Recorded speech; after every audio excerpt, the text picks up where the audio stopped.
Tarde vamos a conversar acerca de su libro, es su tercer libro, el tercer libro que publica. Se llama La Revolución de los Cuerpos, Moda, Feminismo y Diversidad. Ella es periodista, es MBA en Dirección de Empresas de la Universidad Católica de Valparaíso, creadora de un sitio especializado en el tema de moda de autor latinoamericana que se llama QT o QT, no sé, ella nos va a explicar bien, Quinta Trends, y también ha publicado los libros Relatos de Moda, el 2013, y El Nuevo Vestir. Estamos con Sofía Calvo esta tarde aquí en Aire Fresco. Sofía, bienvenida.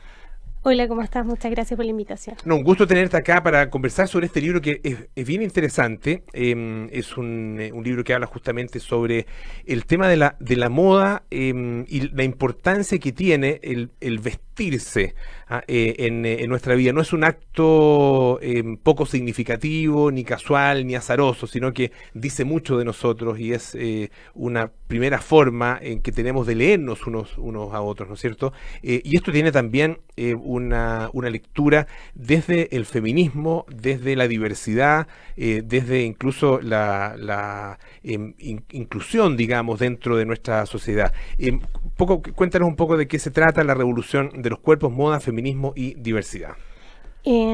El libro es un recorrido primero para entender de qué forma la industria de la moda se ha subido a esta ola feminista, esta última ola feminista, en ver cómo se ha ido apropiando del concepto y si esta apropiación ha sido genuina o simplemente una estrategia de marketing. Entonces, la primera parte del libro hago todo un análisis respecto a ello, abordándolo desde distintas visiones, siempre desde la mirada como comunicacional, que es como mi área de expertise. En la segunda parte del libro lo que hago es hacer un recorrido y decir, ok, la moda se está planteando en este escenario desde una lógica feminista, real o no real, eso lo dejo como un poco el análisis de cada uno, porque entrego hartas herramientas para que uno pueda hacer en ciertos ejercicios para identificar si las marcas que uno sigue están en esta lógica o no. Y en esta segunda parte lo que hago es analizar los referentes. Ok, la moda se está hablando de que es feminista, pero ¿cuáles son los referentes de mujeres que nos está mostrando? Y hago un recorrido un poco en la historia de la diversidad dentro del mundo de la moda y analizo esta ausencia de referentes variados de mujeres dentro de la industria que de alguna manera han afectado nuestra imagen personal y nos hacen creer que no somos suficientes. Y en la tercera parte, en un ejercicio con un poquito de pudor de por medio, me pongo yo a la luz, cuento un poco mi historia, porque en el fondo muchas veces uno cuando hace este tipo de análisis, lo fácil es como ponerse de lejos a contar y desarrollar como un constructo intelectual, pero al final uno estar siempre fuera de eso, como si uno no le llegaran este tipo de situaciones. Y decidí ponerme un poco en foco para demostrar que efectivamente a todas, y creo que no existe ninguna mujer, no ha tenido estos cuestionamientos y que la industria de la moda es uno de los elementos del sistema que de alguna forma nos está presionando para que tengamos este tipo de dudas. Tú lo mencionas en alguna parte del libro, una especie de como de contradicción de la que acusan algunos entre la preocupación por la imagen y por el vestir y la convicción e incluso la militancia feminista. Y tú dices esa contradicción no es tal. En el vestir, el vestirse y en la moda también hay elementos que tienen que ver justamente con ese mensaje que se entrega desde el feminismo.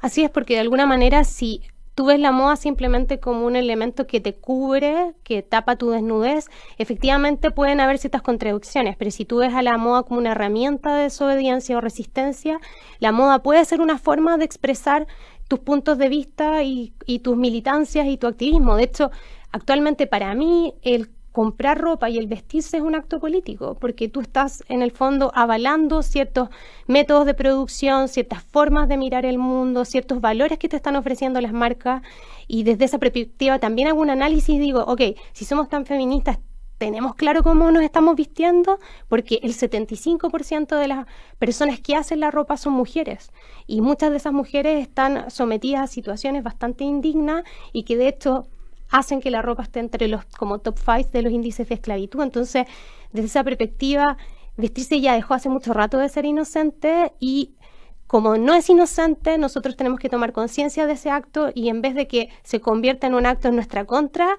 utilizarlo como una forma de expresar nuestras creencias, de expresar nuestro activismo, de reafirmar nuestros puntos de vista.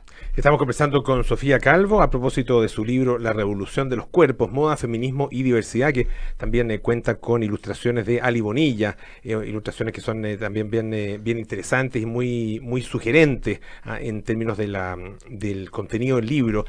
Uno de los temas que se aborda es el de los estereotipos, esto a partir de el concepto de diversidad en la moda, ¿no es cierto? Esos estereotipos, ¿de dónde surgen? ¿Por qué la industria de la moda ha tendido a mostrarnos durante prácticamente toda su existencia, especialmente en las últimas décadas, un cierto modelo de mujer?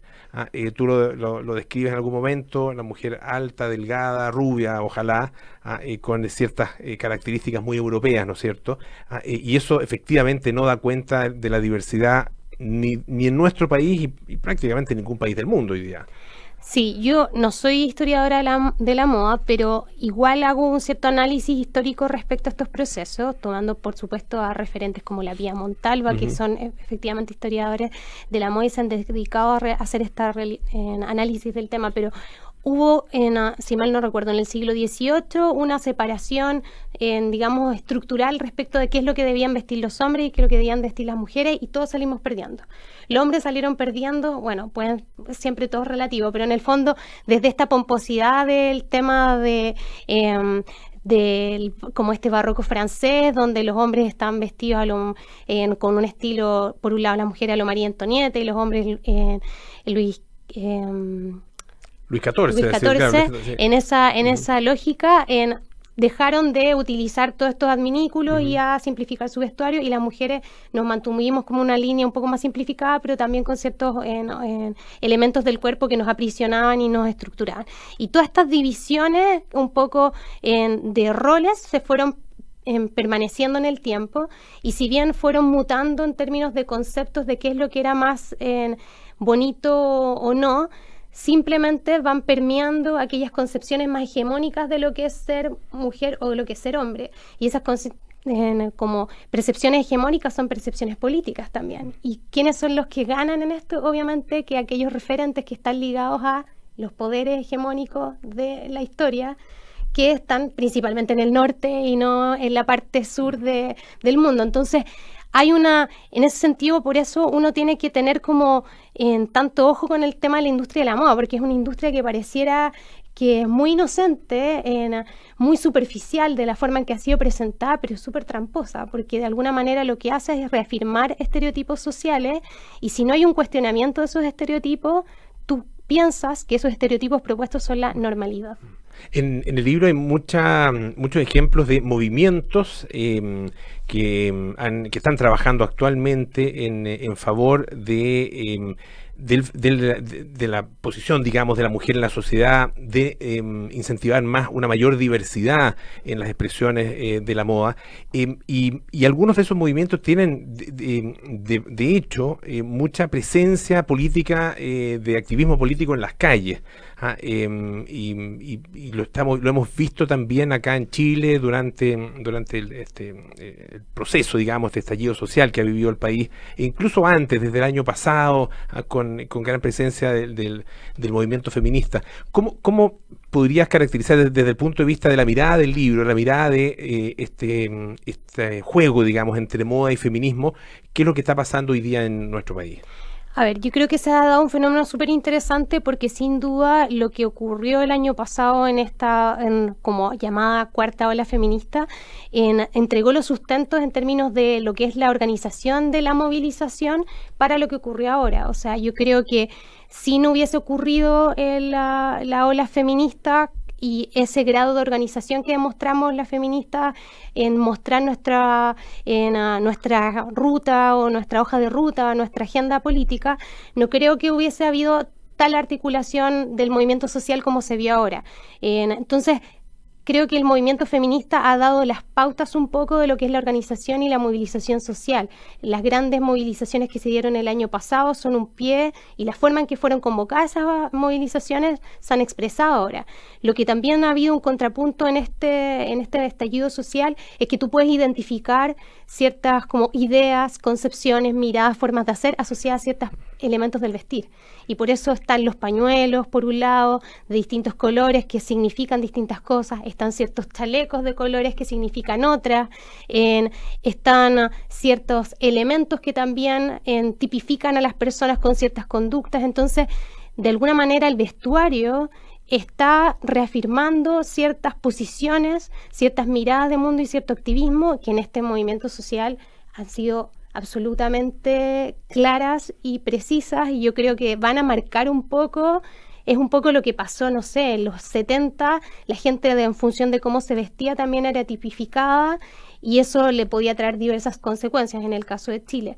Yo creo que va a pasar lo mismo acá, o sea, y ha pasado, digamos, y las redes sociales han sido una especie de campo de batalla en la discusión respecto al cuando tú usas determinada vestimenta, cómo es tu actitud hacia el mundo y cuál es tu respuesta ante este estallido social.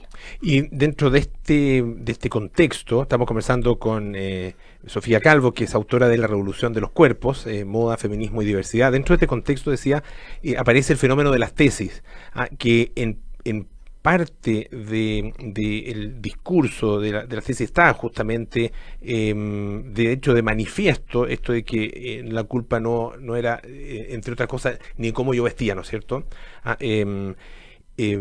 Y eso, la verdad es que está también abordado en el libro en términos de alguna manera culpar a la mujer, incluso en casos de violación, ¿no es cierto? Culpar a la mujer y de la forma como vestía específicamente, culparla del hecho, de alguna forma, y está expresado de manera bien potente y bien cruda en el libro, ¿no es cierto? La culpa de la mujer, no del hombre, no del hombre abusador. Pero hay un dato que me llamó la atención, que hay una investigación que mostraba, hace un análisis de la manera como estaban vestidas las mujeres en una serie de casos de violación o de abuso sexual, y no había ningún patrón posible de encontrar, digamos, no estaban vestidas de ninguna manera específica, ni marcada, ni ninguna tendencia marcada, digamos, o sea, podía ser cualquier mujer en cualquier circunstancia y vestida de cualquier manera. Así es, la ropa siempre se ha visto como un agravante, incluso en términos judiciales, para de alguna manera revictimizar a aquellas personas y a aquellas mujeres que han sido víctimas de abuso o violaciones, y al mismo tiempo también para, de alguna manera, aducirle una culpa y al culpable relativizar esa culpa. De hecho, son casos bastante emblemáticos que han ocurrido donde personas que por ejemplo, han denunciado estos abusos en el Poder Judicial, dentro del mismo Poder Judicial, la pregunta primera es ¿qué estabas Claro. ¿Cómo vestías ese día? Vestida, claro. ¿Cómo estabas vestida? Entonces tú dices, a ver, ¿pero por qué? O sea, ¿por qué por la forma en que yo me visto tengo que ser presa es como estar no sé, es como si estuvieras en un pantano lleno de cocodrilo y claro, te cortaste con un cuchillo y te sale sangre y eso hace obviamente que atraiga el cocodrilo. Entonces, porque te pones una minifalda en pantano de cocodrilo, los hombres van a creer que tú eres una presa fácil, es ridículo. O sea, como uno piensa en la imagen y uno dice, es absurdo.